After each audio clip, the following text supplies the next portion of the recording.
Back in 1844 there came a winter so harsh that it didn't begin to thaw until the following April.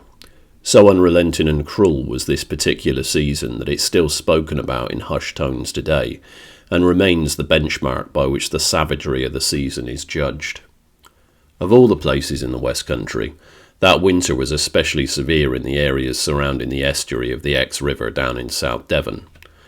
No one can say why, but for those few miles the snow fell thicker, the wind blew harsher, and the cold bit harder into your bones. Even bundled up in all the layers they could muster, men and women lost fingers to the cold, and barely saw the sun till summer. As a result, even the wealthiest of men became paupers come January, and many others resigned themselves to a future in the workhouse come summer. One such man owned a small plot of land just outside the village of Woodbury that he'd farmed for many years alongside his wife and 2 young sons. The land could never have made them rich, but they managed to scrape enough from it to live somewhat comfortably. They hadn't expected winter to be easy. For folk like them, winter never was. It had always been a time of darkness and hunger and loss, but none could predict the bitterness that was to await them as soon as the leaves fell and the bleak winds began to blow. First their hens began to lay nothing but blood eggs, full of crimson and too cursed to be eaten. Then the small flock of sheep they kept for mutton and wool were taken one by one, some by foxes, others by cold, and the rest by a searing fever. Consoling themselves with the fact that they still had the bacon that they had smoked that autumn, they took it from the chimney, only to find it putrid and rotten. So, secure in the knowledge there were fish and eels to be had in the river, they sent their eldest son off with a wicker trap, only to watch helplessly as the ice cracked and he was sucked into the frigid waters below. Not long after that their seed corn froze, and the water from their well became foul. Had it not been for the icicles that lined the eaves of their cottages and the mangel-wurzels they had saved for fodder, they'd have had nothing to see 'em through. Still, by the time February came round, they were little more than sallow-eyed skeletons wrapped in rags and yellowing skin. They'd survived more by force of will than anything else, but they had little left to carry them through, and by this time they were not above all manner of sins. Being a lordly lot, they had prayed nightly for a salvation that had never come, and comforted themselves with tales of Abraham and Isaac.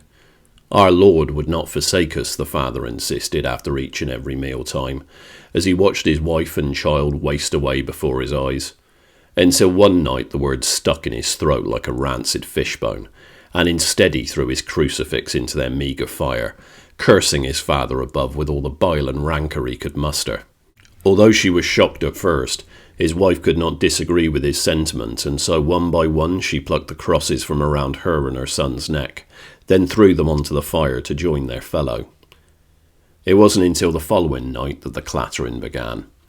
The clattering and the other things. At first it sounded like an owl was loose in the thatch, or some scampering thing had managed to find a way under the roof. Soon enough, though, the clattering turned to banging, and not long after into stomping, a great thunderous pounding that would mark the turning of midnight, and more often than not, be accompanied by great plumes of sulphurous black smoke pouring from the fireplace.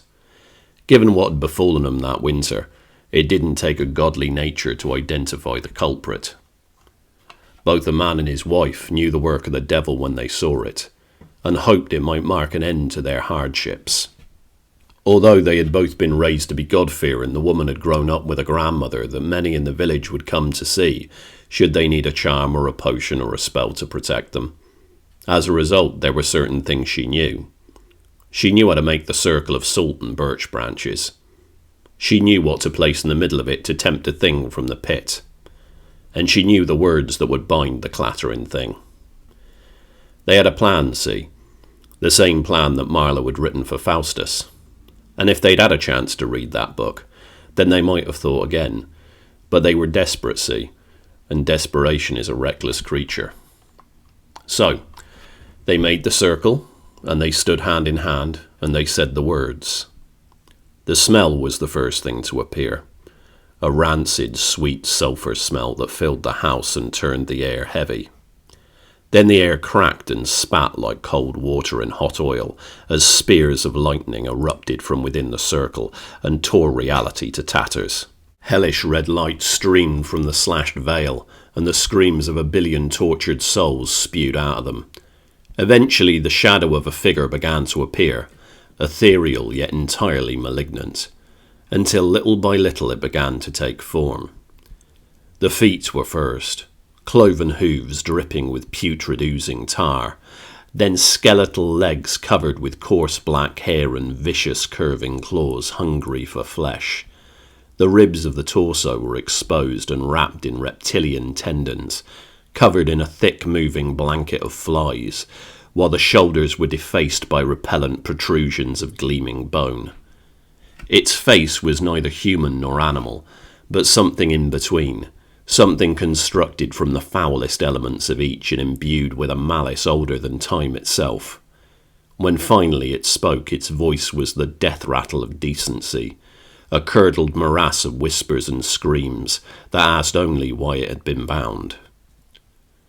"God has forsaken us," the man answered, "and so we have forsaken him. We wish to offer you our service in exchange for wealth and comfort." The thing cackled then, a derisive mocking cackle that judged the man's pretension. "What would I want with your service? I can take your flesh for free the moment you pass over, and make merry with it as I wish." "Our service and our souls, that is what we offer you," the woman said. "Innocent and decent souls, all of them, fat and juicy from a life of prayer and penitence." "You think your soul is such a precious thing? You think I don't have souls aplenty to play with? Yours are not the souls of saints or kings.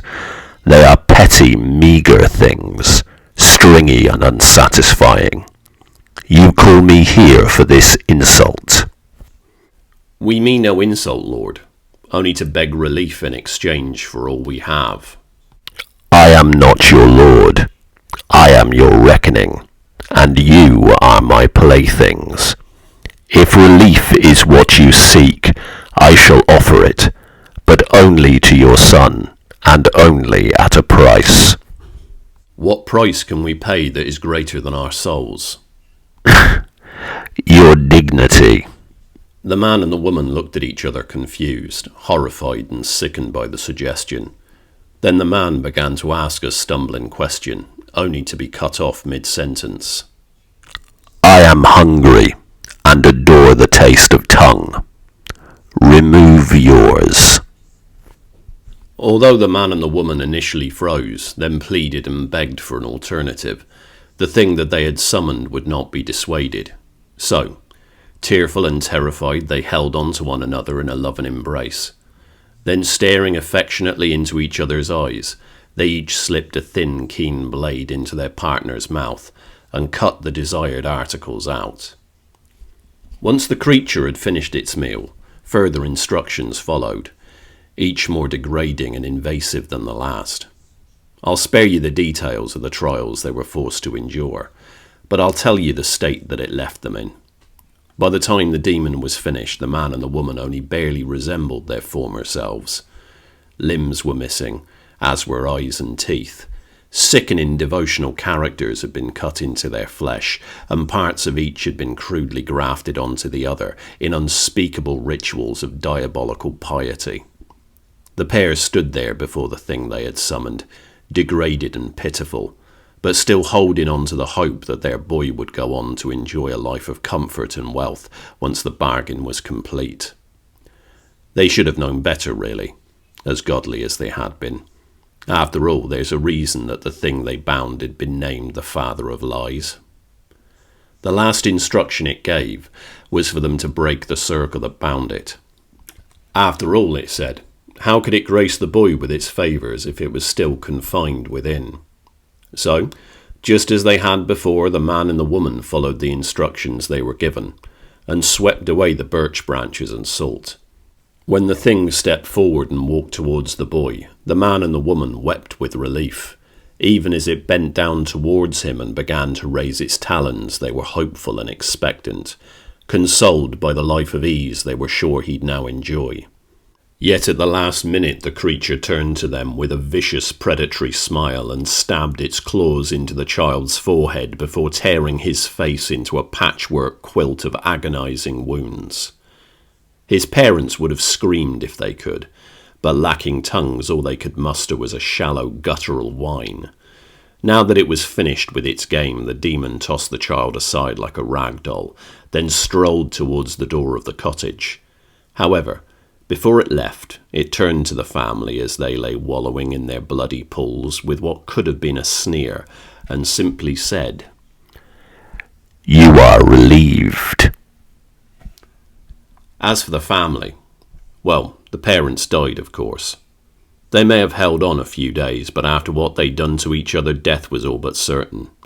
The boy, on the other hand, he lived despite his injuries, and after becoming a man eventually made his way to London, where he went by the name of Jack, and scratched out a living on the streets of the capital.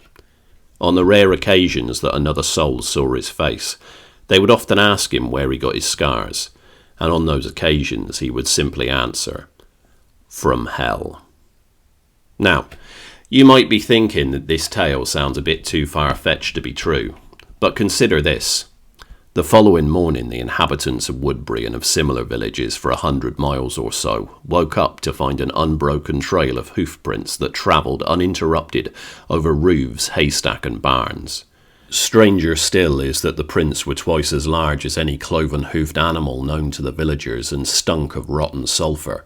Whenever the villagers tried to cover them over, the snow would melt immediately, and come the thaw, the same marks could be seen seared into grass and roofs. These marks soon came to be known as the Devil's Footprints, and occasionally still appear during the harshest of winters.